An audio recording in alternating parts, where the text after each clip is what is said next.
Bread से बना ये कलाकंद काफ़ी इजी है बनाना और बहुत ज़्यादा टेस्टी है। जितना ही इजी है उससे कहीं ज़्यादा ये टेस्टी है। और देखिए मैं इस तरह से गार्निश की हूँ। चलिए इसका इंग्रेडिएंट्स देखते हैं और सारा प्रोसेस देखते हैं। मैं एक कढ़ाई में थोड़ा सा पानी डाली हूँ और 1 लीटर दूध डाली हूँ। इसे मैं बॉईल करूँगी।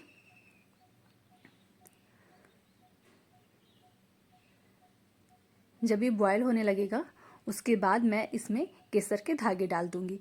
तो यहाँ पे 8 से 10 केसर के धागे आप डाल सकते हैं। इससे कलर भी अच्छा आएगा और टेस्ट भी अच्छा आएगा। अब मैं इसे गाढ़ा होने के लिए रख दूंगी। उसे 50% तक कर देना है गाढ़ा। और मैं एक सॉसपेन में 1.5 गिलास दूध ली हूँ, मतलब कि 300 ml दूध है ये। उसे मैं अलग से बॉयल कर रही हूँ। और उस सॉसपेन वाले दूध को ना बस 70% तक रखना है, 30% उसका दूध सुखाना है। और इसको 50%, कढ़ाई वाले को 50% तक सुखा देना है, गाढ़ा कर देना है। अब सॉसपेन वाला बॉयल हो चुका है। अब वहाँ पे मैं डालूंगी केसर के धागे। ज़्यादा नहीं, बस उसमें 3 धागे, क्योंकि वो तो कम है ना दूध, वो अलग से बॉयल होगा और ये अलग से बॉयल होगा। इसका कारण है, आप देखिए।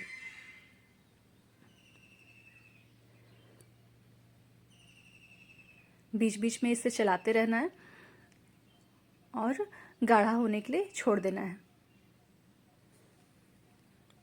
अब मैं मावा ली हूँ, मावा को ग्रेट कर रही हूँ।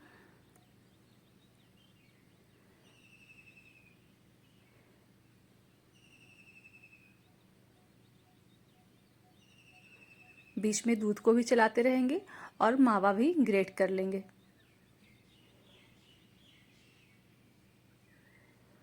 अब ये देखिए गाढ़ा हो चुका है। इसे मुझे बहुत गाढ़ा नहीं करना था, जैसा मैं बोली।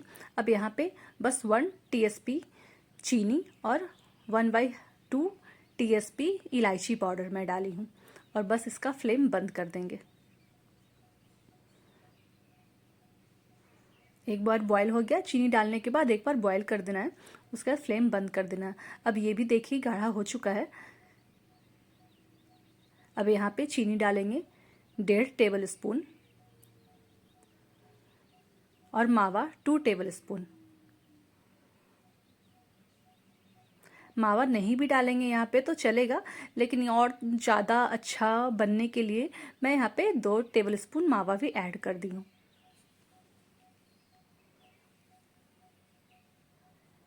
इलायची पाउडर हाफ टीएसपी।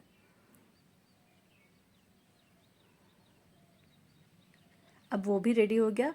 अब मैं काजू को तोड़ तोड़ के फ्राई कर लूँगी। घी में थोड़ा सा काजू को मैं फ्राई कर रही हूँ।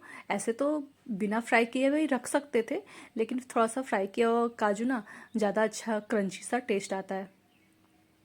मावा में हाफ टीएसपी इलायची पाउडर और 1 टेबल स्पून चीनी, पिसा हुआ चीनी ऐड करेंगे।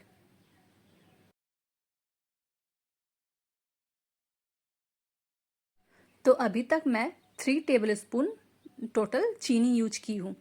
काफ़ी कम बराबर सा मीठा रेडी होगा। ये बिल्कुल सही है। अगर इससे ज़्यादा मीठा खाना चाहते हैं तो थोड़ा बहुत आप और अपने तरफ से चीनी ऐड कर दीजिएगा रबड़ी में, तो थोड़ा सा ज़्यादा मीठा हो जाएगा। और नहीं तो फिर जितना मैं डाली हूँ इतना मीठा बहुत सही है। अब मैं ब्रेड को इस तरीके से साइड्स कट करके हटा दी हूँ और एक स्क्वायर मैं ली हूँ।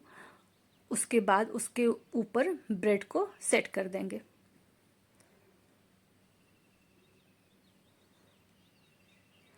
ये जो रबड़ी जैसा था ना, बिल्कुल जिसको कम गाढ़ा किए थे, वो वाला जो सॉसपेन में गाढ़ा किए थे उसको पहले मैं डाल रही हूँ।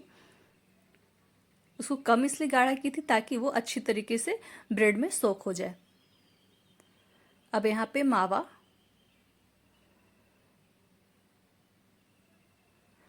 इसका एक लेयर यहाँ पे डाल देंगे। मैं डाल दी एक लेयर। अब यहाँ पे ड्राई फ्रूट्स डालेंगे, जिसमें काजू और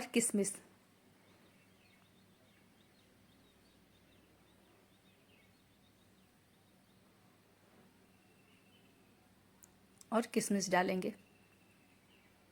किशमिश को मैं कट कर ली हूँ।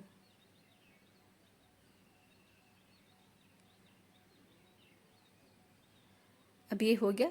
अब यहाँ पे फिर से ब्रेड के स्लाइस लेंगे और इसे अरेंज कर देंगे।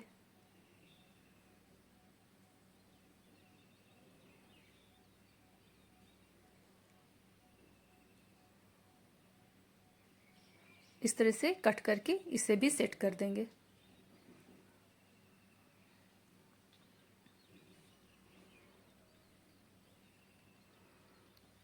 अब यहाँ पे वही वाला दूध जो सॉसपेन में मैं गाढ़ा की थी, जिसे मैं 70% तक रखी हूँ गाढ़ा, उसे मैं डाल रही हूँ।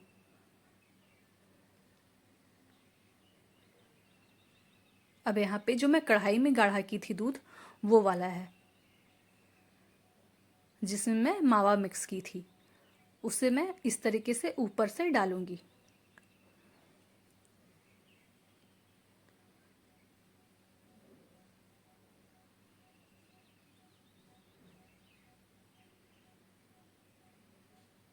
इस तरीके से सारा मैं इसमें डाल दूंगी। थोड़ा सा रख लूंगी बचा के, उसको मैं बाद में यूज करूंगी।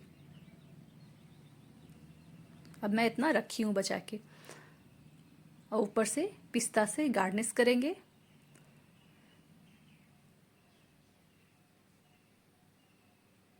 येलो के साथ ग्रीन ग्रीन का कॉम्बिनेशन काफ़ी अच्छा दिख रहा है ना। अब यहाँ पे काजू भी मैं ऊपर से डाल दे रही हूँ।